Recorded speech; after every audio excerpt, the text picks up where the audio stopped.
Hi guys, welcome back to Tactic Almost. Let's talk about the ASG Steyr Scout and the ASG Steyr L9A2. These are both relatively new airsoft guns on the market, and I want to talk about them. So let's start with the ASG Steyr Scout rifle. This is a rifle that doesn't need much of an introduction if you are a gun nerd or have played computer games in the past 20 years. This is the Steyr Scout from Counter-Strike.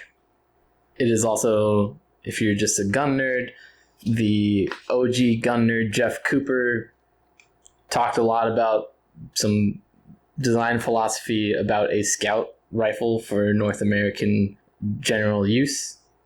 This is the airsoft copy of that rifle. This was manufactured by Modify, which is a longtime airsoft aftermarket parts company. They have recently started making forays into producing complete rifles.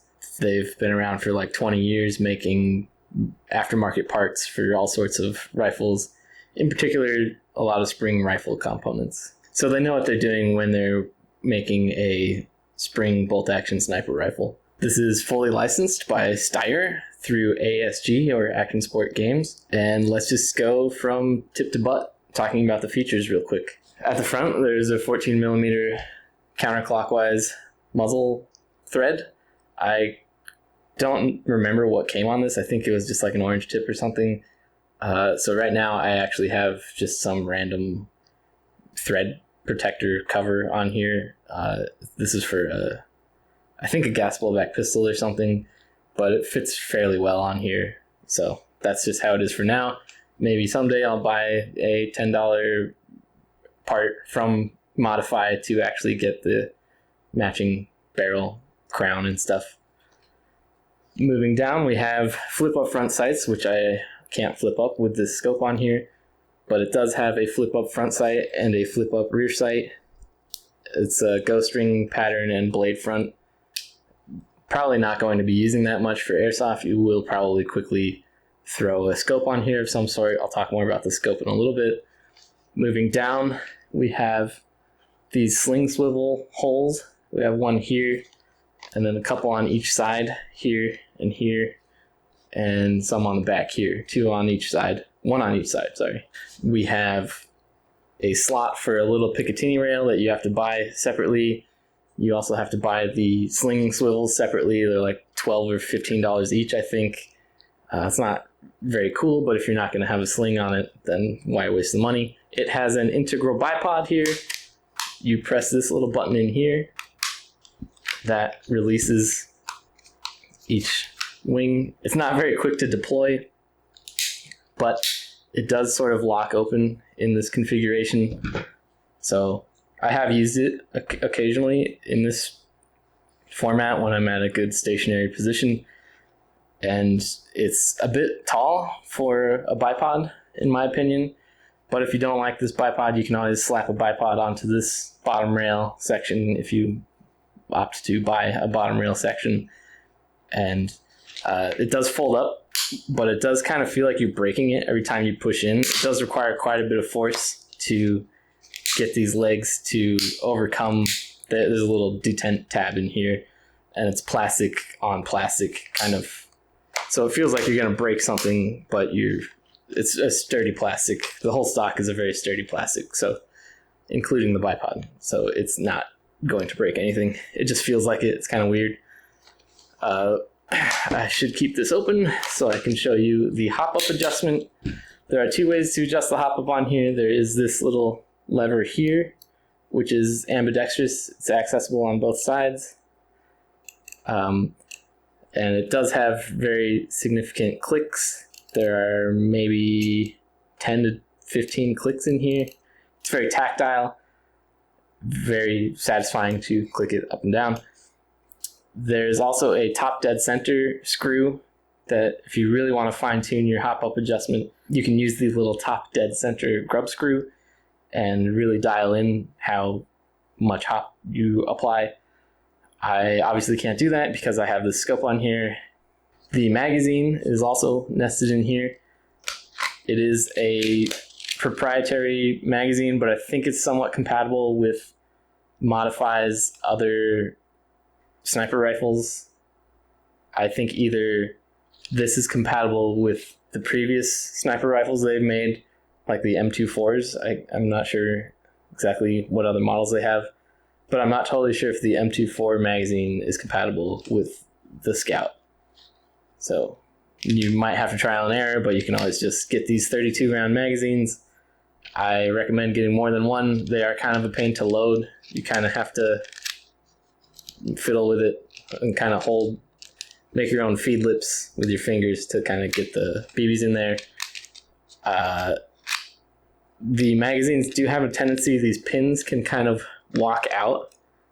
And if they walk out, the mag will kind of jam up and not be able to fit in. It's a pretty flush fit in here. So if these pins walk out to the left or right, they will temporarily render the magazine inoperable, but don't panic, just push them in. They're pretty obvious when it's happening. So that being said, that's the magazine. There are these two fake magazines where the magazine would be on a real Steyr Scout. They hold some tools. This one has like a little foamy rubber piece in it with a Torx wrench included. I believe this is for the top dead center adjustment, but I have not used it. This is kind of a strange feature, but I don't mind it. It's better than just having a fake magazine that's just locked in. It is kind of hard to get it back into place, but there it goes.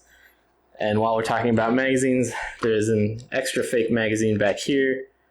I think you can potentially store another real magazine in here. I haven't actually tried it. Let me try that real quick.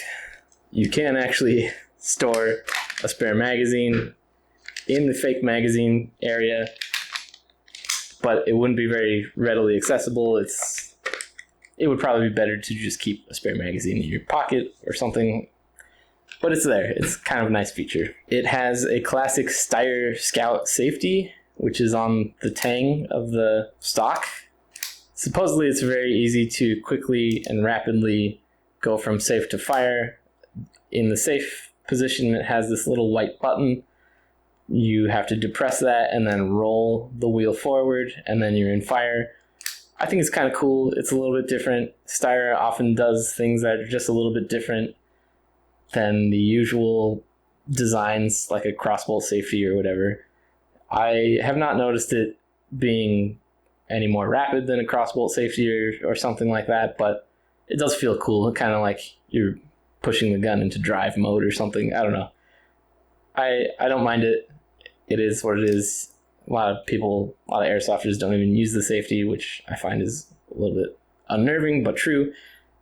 Anyway, a decent safety. It's nice and clicky. You know when it's in safe. You know when it's in fire. It has a white indicator here for safe and then a red indicator for fire. So nice safety, and I'm glad it is designed similar to the actual Steyr, because that's a lot of the appeal of buying a Steyr Scout airsoft gun, is that it's going to function very similarly to the real thing. So I'm glad they included this kind of safety. I have a Vortex Crossfire II 2-7 by 32 Scout scope on here. This is particularly a Scout scope. There's a whole theory behind that Scout scope.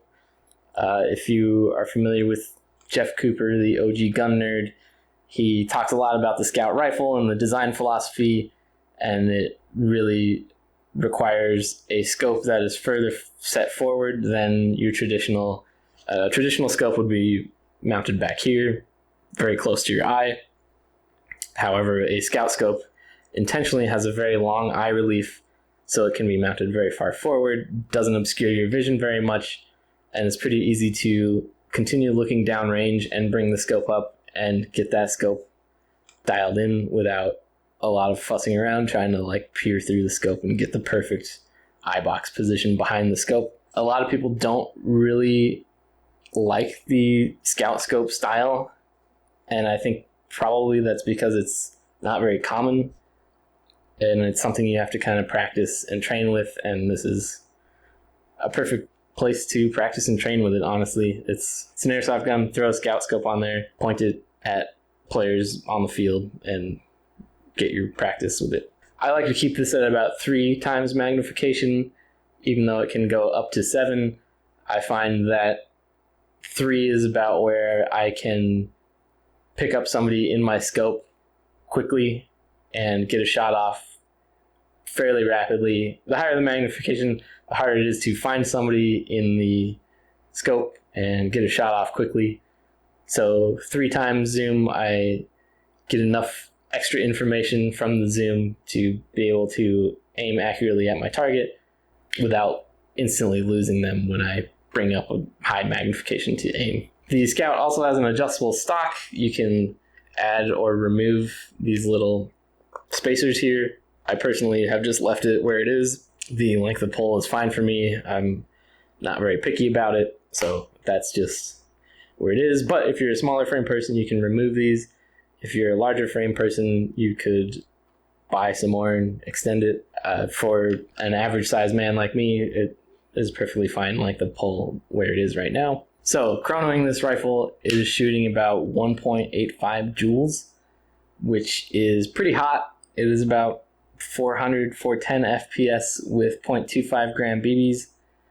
That is going to put it into the upper limit range for DMR type rifles, sniper rifles at a lot of fields in North America.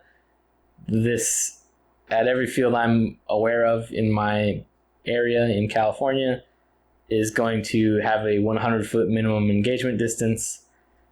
And that's where we come into some trouble, because at 100 feet, you want a pretty accurate rifle.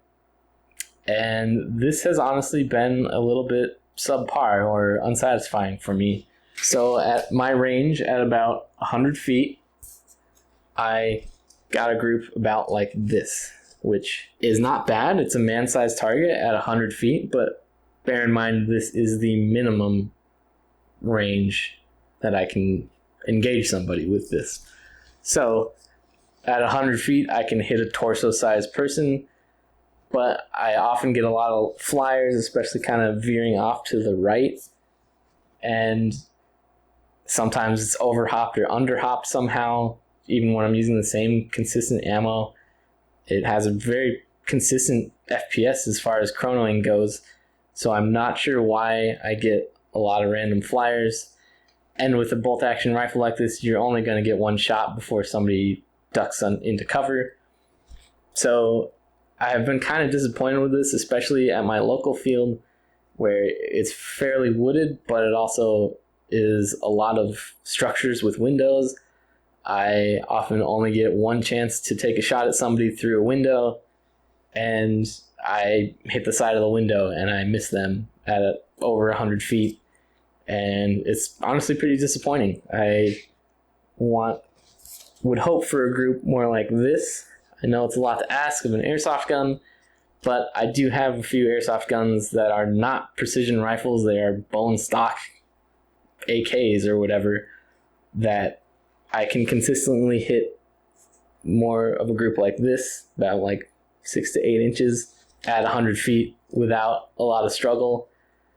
And the benefit of that also is that I have instant follow-up shots. With this, I have to basically alert the player that I've taken a shot at them, and I'm going to lose sight of them while I cock the gun again. So kind of disappointing, honestly. I would kind of expect more from Modify, considering they have such a background in bolt-action rifles and aftermarket parts and upgrade parts for bolt-action rifles. I will say that I think they have made a good platform for upgrades. From everything I've read about this, it has a high volume cylinder, which means it has a lot of air it can push out, and it's very tightly sealed. Based on my chronoing, the consistency of the shots, I think it has really great compression and it has a really great seal. That being said, I have not taken this apart, and I am not sure I want to take it apart. I would like to accurize this, or at least try accurizing it, and see how far I can push the accuracy with it. But considering most of my fields are relatively close quarters and I'm going to have a 100-foot minimum engagement distance with this, I probably won't upgrade this for the time being. That's about all I have to say about the ASG Modify Steyr Scout. I think it's a pretty dang cool rifle. I'm glad ASG and Modify and Steyr made a partnership to make a licensed one of these. I do wish it were a little more accurate, but it is what it is. It's a really cool rifle. If you are familiar with the Steyr Scout, you probably have already made up your mind whether or not you want to buy one of these. Just know that it may require a little bit of tweaking to get a nice accurate rifle out of it, or maybe you'll get really lucky and get a super accurate one out of the box. This is the non-elite version, so the rail is not fully along the top and it doesn't have a cheek riser. If you are going to go in a scout scope format, you don't need a cheek riser. I think if you have like a taller scope sitting back here, you may want a cheek riser, but for this super low scout type mounting, don't worry about it. All in all, cool gun, glad I have it, but wish it performed a little better. All right, moving on to the ASG Steyr L9A2. This is another Steyr product, and I have always really admired the looks of this.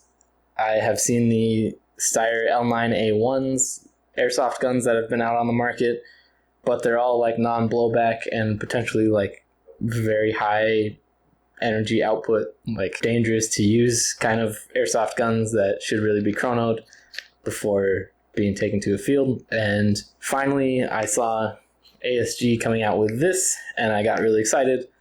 So I couldn't help myself. I bought it as soon as I saw that they were in stock. Externally, I really think it's a cool gun. It feels really sturdy. It looks really cool. It has a bottom Picatinny rail here that you can mount whatever accessories you want to. I have here a Streamlight TLR1 HL, my go-to flashlight for CQB. The grip texturing is great. It comes with additional different sized back straps as well as side straps. I don't know, side grip panels. So you can really get the ergonomics you want from this. The default ones that were attached when I bought the gun, I think are kind of the larger ones, and they feel really nice. It feels very good in the hand. This handgun can take either green gas magazines like this, or it can take CO2 magazines like this. If you want me to weigh in on which one you should go with, I personally am a green gas propane user. I find CO2 to be kind of wasteful because every time you're done shooting, you have to either dump the magazine and toss out one of these steel cylinders every time, or leave a CO2 cylinder in a gun for a long time pressurized. I'm not totally sure that's a smart idea. And with something like this that can either take green gas or CO2, the CO2 magazine has been regulated down to a basically propane output PSI. So I think most of the benefits from a CO2 magazine for like cold weather may not really apply very much. I think the CO2 expansion may hold up better under colder weather, but you're not getting an FPS boost, but you're also not getting more wear and tear on the handgun by using CO2 in warmer weather. So it's kind of a plus side of using CO2, but I still prefer green gas, and I just use camping stove propane for the most part. And in cold weather, I use a little bit higher pressure MAP gas to keep my gas blowbacks cycling well. And that being said, this is all from a Californian's perspective. I am fully aware that cold weather in California is like 60 degrees Fahrenheit, whereas cold weather in other states and other countries is like freezing. So I am blessed with being in an environment where propane and MAP gas can hold me over through all seasons. I don't need CO2, and therefore I can have the luxury of calling these wasteful. I did have some light strikes I noticed when first loading this with CO2.